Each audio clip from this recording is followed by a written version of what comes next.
નમસ્તે વિદ્યાર્થી મિત્રો, જ્ઞાનપથ શૈક્ષણિક સંકુલમાં આપનું હાર્દિક સ્વાગત છે. આજે આપણે ધોરણ 8 વિષય હિન્દી અને હિન્દી વિષયમાં પાઠ આપણે છઠ્ઠો ભરત.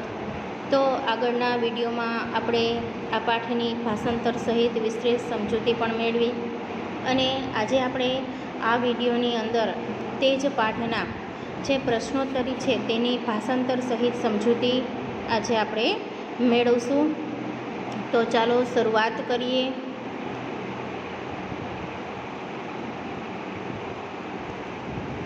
તેમાં નવનીતની અંદર જે પ્રશ્નોત્તર આપેલા છે તેમાં આપણે પ્રશ્ન નંબર 1 જોઈએ. दुष्यंत को कैसे पता चलता है कि सर्वदमन પૂર્વવંશી બાલક है? કે દુષ્યંતને કેવી રીતે ખબર પડે છે કે સર્વદમન છે એ પૂર્વવંશી બાળક છે? તો એનો જવાબ જોઈએ. सर्वदमन तपस्विनी के कहने से सिंह शावक को छोड़ नहीं रहा था. तब तपस्विनी ने दुष्यंत से कहा कि अब तुम ही सिंह शावक को इसके हाथ से छुड़ाओ. दुष्यंत के कहने पर सर्वदमन ने सिंह शावक को छोड़ दिया. यह देखकर तपस्विनी को बहुत आश्चर्य हुआ कि आ सर्वदमन છે આ બાળક છે એ તપસ્વિનીના કહેવાથી સિંહના બચ્ચાને છોડી નથી રહ્યો. અને ત્યારે જ આ તપસ્વીની છે દુષ્યંતને કહે છે કે તમે જ હવે આ સિંહનું જે બાળ બચ્ચું છે તેનાથી જોડાવો. અને દુષ્યંતના કહેવાથી સર્વદમન છે એ આ સિંહના બચ્ચાને છોડી દે છે. યહ દેખકર તપસ્વીની કો બહુ આશ્ચર્ય હુઆ. અને આ જોઈને તપસ્વીનીને ખૂબ જ આશ્ચર્ય થાય છે. दुष्यंत ने उसके आश्चर्य का कारण पूछा. दुष्यंत છે એના આશ્ચર્યનું कारण पूछे છે. तब तपस्विनी ने कारण बताते हुए कहा कि इस बालक की सूरत तुम्हारी सूरत से बहुत मिलती जुलती है और यह बालक तुम्हें जानता नहीं है, फिर भी इसने तुम्हारा कहना मान लिया. तुम इसे ऋषि कुमार समझते हो पर यह ऋषि कुमार नहीं पूर्ववंशीय है. इस प्रकार दुष्यंत को पता चला कि सर्वदमन पूर्ववंशीय बालक है. હવે દુષ્યંત છે એના આશ્ચર્યનું કારણ પૂછે છે ત્યારે તપસ્વીની છે એ કારણ બતાવતા એવું કહે છે કે આ બાળકનો ચહેરો છે તમારા ચહેરાથી ખૂબ જ મળી રહ્યો છે અને તમારું કહેવાનું પણ એને માની લીધું છે.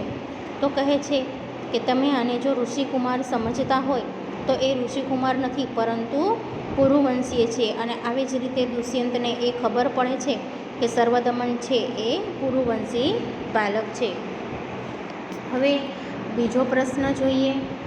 सर्वदमन के व्यवहारों को देखकर दुष्यंत के मन में कौन कौन से विचार आते थे? કે સર્વદમનના આ વ્યવહાર જોઈને દુષ્યંતના મનમાં કેવા કેવા વિચારો આવતા હતા? તો જવાબ છે सर्वदमन का साहस, निर्भयता और बालहठ देखकर दुष्यंत बहुत आनंदित होते हैं. उनके मन में सर्वदमन के प्रति प्रेम उमड़ आता है. सर्वदमन के मुख पर अग्नि जैसी दमक देखकर उन्हें आश्चर्य होता है. उन्हें लगता है कि यह निश्चय है कि किसी तेजस्वी वीर का पुत्र है. કે સર્વદમનનું સાહસ છે, નિર્ભયતા છે અને એની બાળવઠ જોઈને દુષ્યંત ખૂબ જ આનંદિત હતા અને એના મનમાં સર્વદમનની પ્રતિ એમ કહે છે કે ખૂબ જ પ્રેમ આવે છે. અને સર્વદમનના મોઢા પર અગ્નિ જેવી આ ધમક દેખીને તેને આશ્ચર્ય થાય છે અને તેને એવું લાગે છે કે આ કોઈ અવશ્ય तेजस्वी वीरનો पुत्र હોઈ શકે. बालक के हाथों में चक्रवर्तियों जैसे लक्षण और उसकी कमल जैसी हथेली देखकर वे आनंद और आश्चर्य में डूब जाते हैं. सर्वदमन के हाथ से सिंह शावक छुड़ाते समय वे बालक के हाथ का स्पर्श कर अत्यंत सुख का अनुभव करते हैं. वे सोचते हैं कि जब उन्हें इतना सुख होता है तो जिस भाग्यवान का यह बेटा है उसे कितना सुख होगा. કે બાળકના હાથમાં ચક્રવર્તીઓ જેવા લક્ષણો જોઈને અને એની કમળ સમાન હથેળી જોઈને તે આનંદ અને આશ્ચર્યમાં ડૂબી જાય છે. સર્વદમનના હાથમાં જે આ સિંહ શાવકનું બચ્ચું છે, જે સિંહનું બચ્ચું છે એનાથી છોડાતી વખતે એ બાળકનો જે હાથનો સ્પર્શ કરે છે ત્યારે એના હાથના સ્પર્શનો એનો ખૂબ જ સુખદ અનુભવ તેને થાય છે અને તે વિચારે છે કે આવું સુખ તો જે ભાગ્યશાળીનો દીકરો છે એને કેટલું થતું હશે. આવી રીતે સર્વદમનના વ્યવહારો જોઈને દુષ્યંતના મનમાં અલગ અલગ વિચારો આવવા લાગે છે. હવે આપણે ત્રીજો પ્રશ્ન જોઈએ। दुष्यंत को ऐसा कब लगता है कि उनका मनोरथ पूरा हुआ। હવે દુષ્યંતને એવું ક્યારે લાગે છે કે પોતાનો મનોરથ જે મનની આશા છે એ પૂરી થાય છે। જવાબ જોઈએ। बालक सर्वदमन की दाई बाह में एक रक्षा का धागा बंधा हुआ था। હવે આ બાળક સર્વદમન છે એના જમણા હાથમાં એક રક્ષાબંધન એના હાથની અંદર બાંધેલું હોય છે।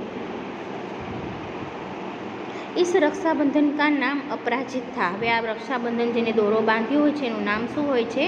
अपराजित। सिंह शावक के साथ खेलते समय वह धागा बालक की बाह से नीचे गिर गया था।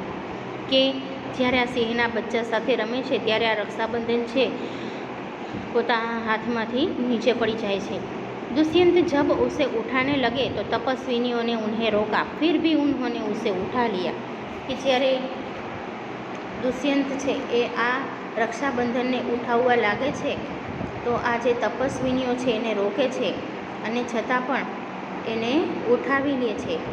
तपस्विनियों को आश्चर्यचकित देखकर दुष्यंत ने उसका कारण पूछा। કે તપસ્વિનીઓએ આશ્ચર્યચकित જોઈને દુષ્યંતને એનું કારણ પૂછે છે। तपस्विनियों ने कहा, यदि यह धागा जमीन पर गिर जाए तो उसे बालक के माता पिता के सिवाय दूसरा कोई नहीं उठा सकता।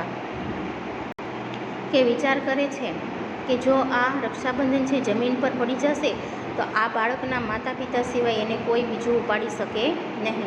अगर कोई उठा ले तो यह सांप बनकर उसे डस लेता है। कि जो आ रक्षाबंधन कोई उपाड़ी ले तो इन्हें सांप बनीने इन्हें डंख मारे छे। ऐसा अनेक बार हो चुका है कि आवुं तो घणी बधी वार थई गयुं छे, परंतु धागा उठाने पर दुष्यंत को कुछ नहीं हुआ।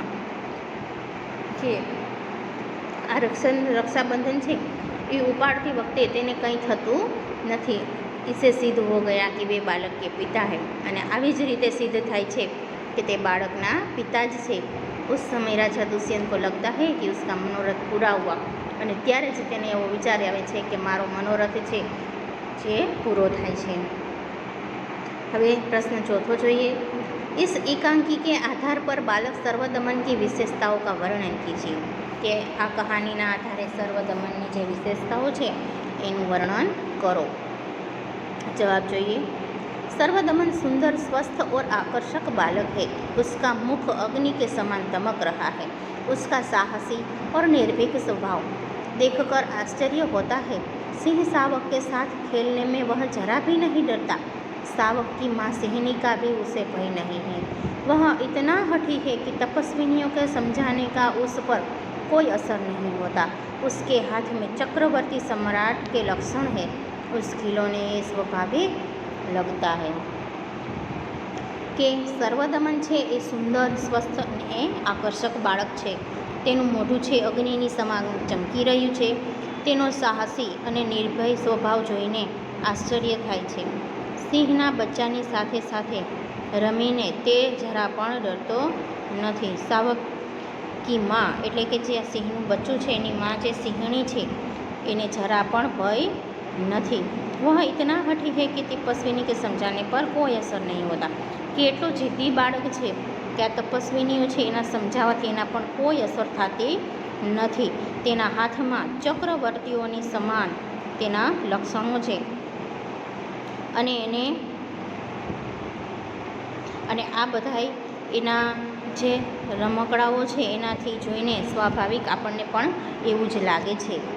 तो आ हतो तेनुं वर्णन। હવે આપણા મુદ્દાસર પ્રશ્નોની સમજૂતી અહીં પૂરી થાય છે।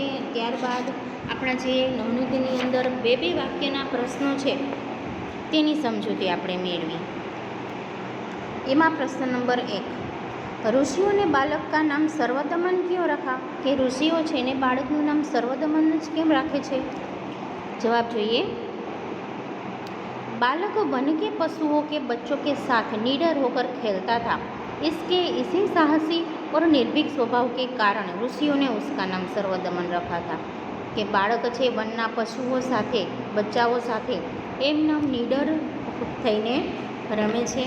एनी साथे साथे आ साहसिक अने निर्भीक स्वभावना कारणे ज ऋषिओए एनुं नाम सर्वदमन राख्युं छे।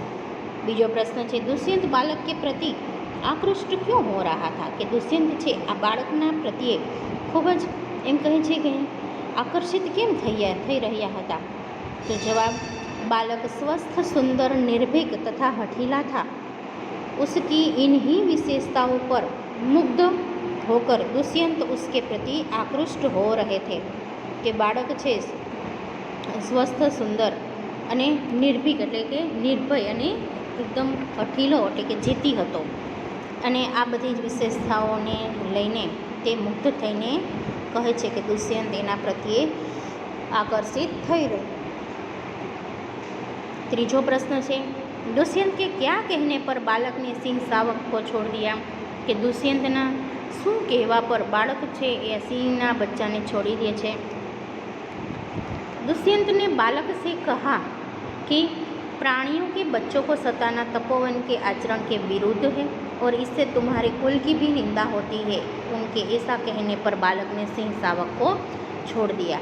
હવે દુષ્યંત એને એવું કહે છે કે પ્રાણીઓના બચ્ચાને હેરાન કરવું એ આ વનના આચરણના વિરુદ્ધ તું કરે છે અને તારા કુળની નિંદા પણ થાય છે અને આવું જ્યારે કહે છે ત્યારે આ બાળક છે એ આ સિંહના બચ્ચાને છોડી દે છે।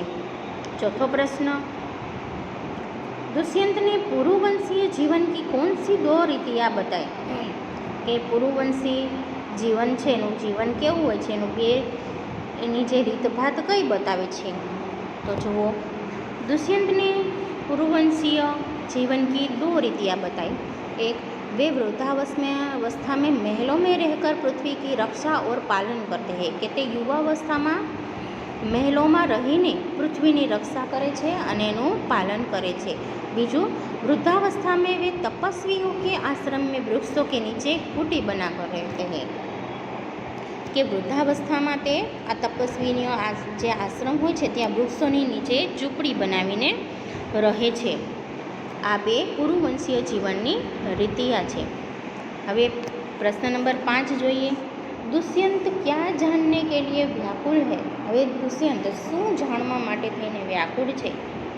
दुष्यंत को मालूम हो गया है कि बालक सर्वदमन की माँ का नाम शकुंतला है। હવે દુષ્યંતને એવી ખબર પડી ગઈ છે કે એની માનું નામ शकुंतला છે। अब वे यह जानने के लिए व्याकुल है कि क्या यह शकुंतला उनकी पत्नी है जिसका उन्होंने त्याग कर दिया था કે ત્યારે હવે એ જાણવા માટે વ્યાકુળ છે કે શકુંતલા છે એ પોતાની જ પત્ની છે કે જેનો એને ત્યાગ કરી દીધો હતો।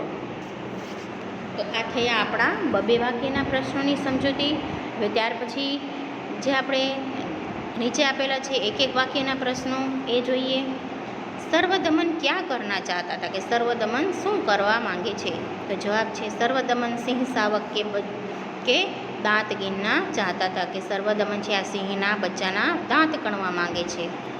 બીજો પ્રશ્ન, तपस्विनी के अनुसार बालक का सर्वदमन नाम सार्थक क्यों था કે તપસ્વિનીઓની અનુસાર બાળકનું નામ સર્વદમન સાર્થક કેમ હતું? તો જવાબ છે કે તે વનના પ્રાણીઓના બચ્ચાની સાથે નિર્ભય થઈને રમતો હતો એટલા માટે થઈને એનું નામ સર્વદમન સાર્થક હતું। दुष्यंत ने सर्वदमन के बारे में क्या अनुमान लगाया કે દુષ્યંત છે એ સર્વદમન વિશે શું અનુમાન લગાવે છે? तो जवाब છે अनुमान लगाया कि यह बालक अवश्य किसी तेजस्वी वीर का पुत्र છે। તે એવું અનુમાન લગાવે છે કે આ બાળક તો કોઈ તેજસ્વી વીરનો પુત્ર હોઈ શકે। ચોથો પ્રશ્ન છે, दुष्यंत सर्वदमन की हथेली को देखकर क्यों चकित रह गई કે દુષ્યંત છે એ સર્વદમનની હથેળીને જોઈને કેમ ચकित रह जाए છે? तो कारण कि क्योंकि उसमें चक्रवर्ती के समान लक्षण थे और कमल के समान सुंदर थी કે એના ચક્રવર્તીઓની સમાન લક્ષણ હતા અને કમળ સમાન સુંદરતા હતી। दुष्यंत के अनुसार कौन से मनुष्य धन्य है કે દુષ્યંતના મત અનુસાર કેવા મનુષ્ય છે એ ધન્ય છે? તો કે એવા મનુષ્ય ધન્ય છે जो अपने पुत्रों को गोद में लेकर उनके अंग की धूली से अपनी गोद मेली करते हैं और उनके तुतले बोल सुनते हैं કે પોતાના જે છોકરાઓ છે બાળકો છે એને ખોળામાં રાખીને એ જે બાળકના અંગ ઉપર જે ધૂળ ચોટેલી છે એનાથી પોતાનો ખોળો મેલો કરે છે અને તોતળા વચન જે સાંભળે છે તે બોલી બોલે છે એ। ત્યાર પછી दुष्यंत अपनी तुलना प्यासे हिरण से क्यों करते हैं કે દુષ્યંત છે એ પોતાની તુલના છે એ તરસ્યા હરણ સાથે કેમ કરે છે? तो कि दुष्यंत अपनी तुलना प्यासे हिरण से करते हैं क्योंकि जैसे मृग तृष्णा प्यासे हिरण को व्याकुल करती है वैसे ही शकुंतला उसकी पत्नी है या अन्य स्त्री यह बात दुष्यंत को व्याकुल कर रही है कि જેવી રીતે તરસ્યું હરણ જે મૃગજળ છે એ હરણને વ્યાકુળ કરે છે તેવી જ રીતે આ શકુંતલા છે પોતાની પત્ની છે કે નહીં તે જાણવા માટે વ્યાકુળ કરે છે એના। ત્યાર પછી બાળક को रक्षाबंधन किसने दिया था? હવે બાળકને આ રક્ષાબંધન કોણે આપ્યું હતું? તો કે बालक को रक्षाबंधन महात्मा मरीचि के पुत्र कश्यप ने दिया था કે રક્ષાબંધન છે મહાત્મા મરીચિ છે ના પુત્રો કશ્યપ છે ને આપ્યું હતું। रक्षाबंधन के साप न बनने पर दुष्यंत क्या अनुभव करते हैं? કે રક્ષાબંધન છે એના સાપ ન બની ગયું અને ત્યારે દુષ્યંત પોતાનો મનોરથ પૂરો થયો એનો આનંદનો તે અનુભવ કરે છે। ત્યાર પછી હવે આ એક એક વાક્યના પ્રશ્નોની સમજૂતી પણ આપણે અહીં પૂરી થાય છે અને હવે તમને સરળતાથી ભાષાંતર સહિત આ પ્રશ્નોમાં શું કહેવા માગે છે તેની પણ સમજૂતી આપણે અહીં મેળવી લીધી। તો હવે આપણે આ પાઠ અહીંયા પૂરો થાય છે અને આગળના વિડીયોમાં આપણે એક નવા પાઠની સાથે આપણે હવે મળીશું। અસ્તુ, જય હિન્દ।